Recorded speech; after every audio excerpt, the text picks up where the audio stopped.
দেখা গৈছে যে অসমৰ মুখ্যমন্ত্ৰী হিমন্ত বিশ্ব শৰ্মা গোলকগঞ্জত উপস্থিত হৈছিল। উপস্থিত হৈ আপোনাক কিবা মৰম বা আশীৰ্বাদ কৰিছিল নেকি? কিবা আপোনাৰ পিঠিত মানে থাপৰিছিল, কি ক'ব? ভাল পায়, মৰম কৰে, আশীৰ্বাদ দিছে। কি কৈছে? এইটো আশীৰ্বাদ হয়। এইটো কি আশীৰ্বাদ হয় নেকি? হয়, মোক আশীৰ্বাদ দিছে।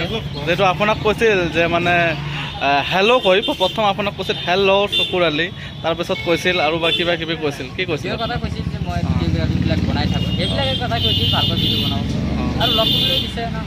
এটা মৰমটো কৰি থাকে আমাক। এতিয়া আপুনি আকৌ বিজেপিত জইন কৰিব বুলি আশা আছে নেকি? মইতো বিজেপি ওলাই দিছে নেকি? মইতো বিজেপিতে আছে। মইতো ওলা নাই বিজেপিৰ পৰা। আচ্ছা, ধুবুৰীবাসীৰ কাৰণে অসমৰ মুখ্যমন্ত্ৰী ডাঙৰীয়াই কি মেছেজ দিলে, কি কাম কৰিব বুলি কয়? না, আমি যিখিনি বিচাৰোঁ, যেনেকুৱা উজনি অসমত আমি যেনেকুৱা আছোঁ, আমাৰ ধুবুৰীত একচুৱেলি হিংসা অনুভৱ আমাৰ মাজত চলি থাকে। গতিকে আমি যাতে হিংসা কাৰো মাজত যাতে হ'ব নালাগে, আমি হিন্দু মুছলিম সকলোৱে যাতে মিলি প্ৰীতি থাকিব লাগে, সেইখিনি আমাৰ এটা মেছেজ দিয়া হৈছে। সেইখিনি দিছে যাতে আমি ডাবল ইঞ্জিন হিচাপে আমি যাতে আমাৰ কাম কৰিব লাগে। গতিকে আমাৰ ধুবুৰী মামা এতিয়া গম পাইছে, মই আগতে বাৰম্বাৰ কৈছিলোঁ, এইটো ধুবুৰীত আমাৰ আটাইতকৈ পিছপৰীয়া সমষ্টি হয়। গতিকে ৰাইজেও বুজি নোপোৱাকৈ বাৰম্বাৰ AIDFক ভোট দি আহিছে। আহি দিয়াৰ পিছত কোনো ধৰণৰ ফাইদা হোৱা নাই।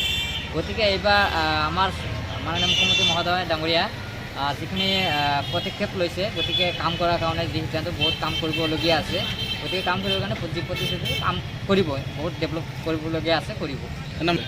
এইটো হিচাপ নাই। তেওঁৰ ঘৰত গৈছিল না? বহুত গৈছিল। মই এটা কথা জানিব বিচাৰোঁ আপোনাৰ পৰা।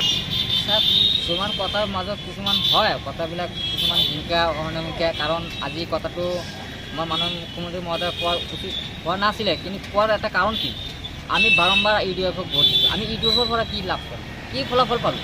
সেই কথাৰ কাৰণে কৈছোঁ, যদিলে আমি ধুবুৰী সমষ্টিৰ কাৰণে যদি আমি আমাৰ চৰকাৰ, তেজপুৰত আমাৰ চৰকাৰ, দিল্লীত আমাৰ চৰকাৰ, যদি থকাৰ সত্ত্বেও আমি ধুবুৰীত বিৰোধিতা কৰি আছোঁ।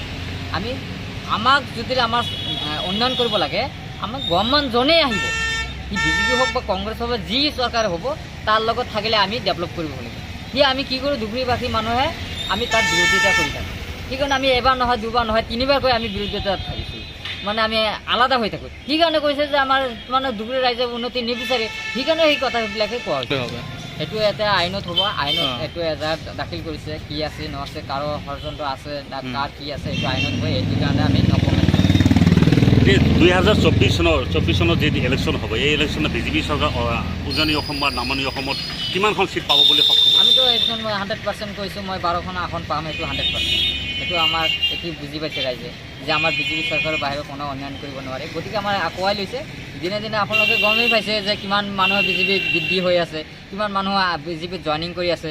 গতিকে আপোনালোকে আৰু ইয়াত কি ক'বলগীয়া আছে, মানুহ আহি আছে। গতিকে আমাৰ এতিয়া বুজি পাইছে, গতিকে বিজেপি চৰকাৰ হ'বই, আৰু 100%। আপোনালোকে আকৌ কি আপোনাৰ চেয়াৰমেনৰ চকীটো পাব বুলি আশা নেকি? এইটো নিশ্চয় হ'ব, কাৰণ আমিতো কোনো কৰা নাই, এইটো আইনত তদন্ত কৰি আছে, আইনত হ'ব নিশ্চয়। আমি আশাবাদী আছোঁ হ'ব বুলি। আৰু ৰাইট বুলি এইটো আপোনালোকে আইনত তদন্ত হ'ব। এতিয়া মই এই ক্ষেত্ৰত মই নকমেণ্ট কৈছোঁ, মই একো নকওঁ। গতিকে এইটো আইনত তদন্ত, মই কিমান টকা লৈছোঁ লৈছোঁ, এইটো আইনত তদন্ত কৰি আছে, এইটো আইনত বিচাৰ কৰিব। কাৰ ভুল আছে ন আছে, এইটো আইনত হ'ব। আপোনালোকে জানামতে মানে কমপ্লিট ৰূপে আপোনালোকক মানে ফচাইছে তেখেতে, ষড়যন্ত্ৰ কৰিছে। এইটো ষড়যন্ত্ৰ, সেইটো আইনত তদন্ত হ'ব। মই একো নকওঁ এতিয়া, কাৰ ষড়যন্ত্ৰ আছে ন আছে, চব আইনত ওলাব।